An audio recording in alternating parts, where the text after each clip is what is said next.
আসসালামু আলাইকুম, আশা করছি সকলে ভালো আছেন। তো এই যে এখানে ঘরটা দেখতে পাইতেছেন, এই ঘরটা এবং এইখানে এখানে এই যে এই ঘরগুলো এবং এখানে এটা পুরাটাই কিন্তু এই যে আমি আগে মুরগির বাচ্চা ফুটাইতাম, তারপরে হচ্ছে হ্যাচিং করতাম, ব্রুডিং করতাম এবং পরবর্তীতে বিক্রি করতাম। এখানে কিন্তু পুরোটাই আমার মানে মেশিন ছিল এবং হচ্ছে এখানে আমি মুরগি পালতাম আর কি। তো যেহেতু জায়গা স্বল্পতা আছে, আমি গরু উঠেছি এখন, হ্যাঁ গরুর খামার, তো এই কারণে ওটা বাদ দিয়েছি। তো চিন্তা করতেছি আবারও একটু শুরু করব আর কি। তো এই যে এখানে আমার যে কিছু সার্কিট আছে আগেরই, হ্যাঁ এই সার্কিটগুলোর মধ্যে এই যে আপনার যেটা প্রয়োজন এই যে এই সার্কিটটা, আর হচ্ছে আরেকটা সার্কিট আছে ওইটা এখানে দেখতে পাইতেছি না, সার্কিটটা কোথায়। আর এই যে এটা হচ্ছে হিউমিডিটি, হ্যাঁ আর এবং টেম্পারেচার হিউমিডিটি, এই দুইটাই মানে আর্দ্রতা যে মাপে এই মেশিন। এগুলো কিন্তু আরও এক প্রকার আছে, হ্যাঁ তো এটা দিয়ে করা যায়। তো এই এই হ্যাচিং এবং ব্রুডিং কিন্তু যে কোনো জায়গায় করা যায়। তো এখানে আমার একটা পাম্পের এই যে কার্টুন আছে। তো আর আগে আমার কিন্তু মেশিন ছিল বড় বড় 1000 ডিমের মতো, ওখানে ক্যাপাসিটির মেশিন ছিল, ওগুলো এখন আমার নাই। তো আমি জাস্ট স্টার্ট করতে যাচ্ছি, যাতে আপনারা দেখে একটু সুবিধা করতে পারেন বা আপনারা এটা দিয়ে মানে স্টার্ট করতে পারেন দেখি আর কি। তো যে কোনো জিনিস শুরু থেকে আর কি মানে অল্প পরিমাণে করাই ভালো। তো এইখানে এই কার্টুনটা, এটা তো এখানে মোটরটা আমি কিনে আনে রাখছি, আমি এখনও বেরই করি নাই, হ্যাঁ এখানে এখন পর্যন্ত এইভাবেই আছে।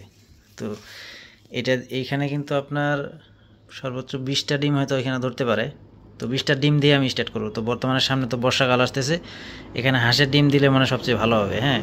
তো এর আগে যে মেশিনগুলো আমি কিনছিলাম আর সেট আপ করছিলাম, ওই মেশিনগুলো কিন্তু আমি খুলে রেখে দিয়েছিলাম একটা ব্যাগের মধ্যে। তো এই ব্যাগটা মনে হয় সম্ভবত এইটাই, মানে অনেক দিন থেকে খুঁজতেছি পাই না, কিন্তু আজকে পাইছি। এখানে এখানে মনে হয় অনেক যন্ত্রই আছে, ওই ইনকিউবেটর মেশিন আর হ্যাচিং মেশিন। তো আমি এখন আজকে যেই মেশিনটা আর কি সেট আপ করবো, এখানে আপনার হ্যাচিং এবং ইনকিউবেটর দুইটাই থাকবে একসাথেই।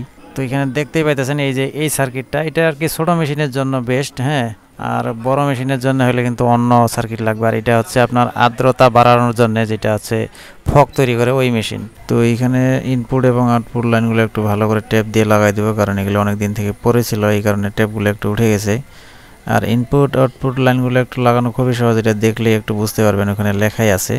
তো এই জন্য আর আমি এগুলো দেখাইলাম না।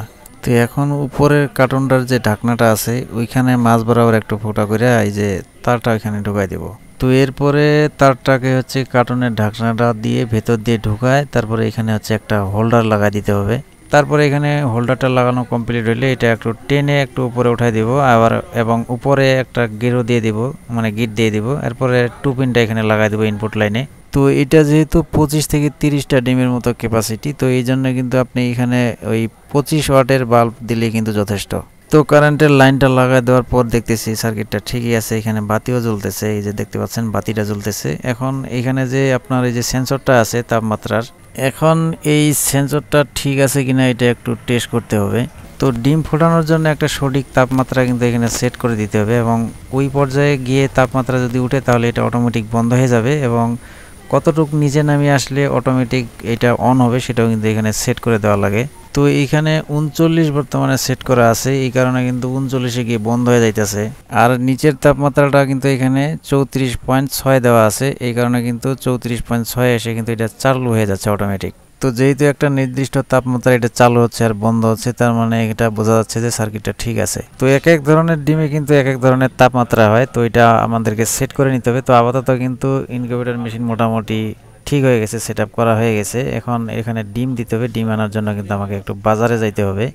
তো এখানে দুইটা বিষয় হচ্ছে গুরুত্বপূর্ণ, সেটা হইতেছে আপনি যদি বাজার থেকে, যেহেতু আমি অল্প পরিমাণে এখানে স্টার্ট করব, তারপরে এখানে যেইগুলো আমি নিজে থেকে যেটা প্রোডাকশন করব, তারপরে কিন্তু আমি বড় পরিসরে যাইতে পারবো। কিন্তু আমি যদি সবগুলোই বাজার থেকে কিনি, সেই ক্ষেত্রে হচ্ছে হ্যাচিংয়ের মধ্যে কিন্তু পার্সেন্টেজটা কম আসতে পারে, কারণ এটার কারণ হইতেছে আপনার কোন ডিমটার বেলা হচ্ছে পুরুষ হাঁস বা মুরগির সিমেন্ট পাইছে, এটা কিন্তু আপনি বুঝতে পারবেন না, কারণ যেহেতু ওইগুলো বাজার থেকে কিনে আনবেন। আর সবচেয়ে ভালো হয় আপনার কৃষক থেকে যদি আপনি কিনতে পারেন, কারণ হইতেছে কৃষকের 1-2টা হাঁস মুরগি এগুলো কিন্তু আপনার সবসময় ছাড়া থাকে, আর এগুলো সবসময় হচ্ছে হাঁসের অথবা মুরগির মানে পুরুষের সিমেন্ট পায়। তো এই জন্য হচ্ছে স্টার্ট করার জন্য আপনি কৃষকের কাছ থেকে 2-1টা করে নিতে পারেন। এখানে হাটে বাজারে কিন্তু ওই কৃষক 10টা 12টা বা 5টা 6টা এরকম করে নিয়ে আসবে। তো আপনাকে এইভাবে কিনতে হবে, মানে যেহেতু অল্প পরিমাণে করবো তো তাদের থেকেই নেওয়াটাই বেস্ট। আর বেশি পরিমাণে করতে গেলে আপনাকে নিজেই কিন্তু প্রোডাকশন দিতে হবে। প্রোডাকশন যদি আপনার নিজের না থাকে তাহলে কিন্তু আপনি সব কিছু কিনে আপনি এটা করতে পারবেন না এই বিজনেসটা। তো যাই হোক, আমি হচ্ছে বাইরে হয়ে গেছি, হাটে যাব। হাটে যাওয়ার পর ওখানে যেই কৃষকগুলো 2-1টা করে ডিম নিয়ে আসবে তাদের কাছ থেকে আমি কিনে নেব।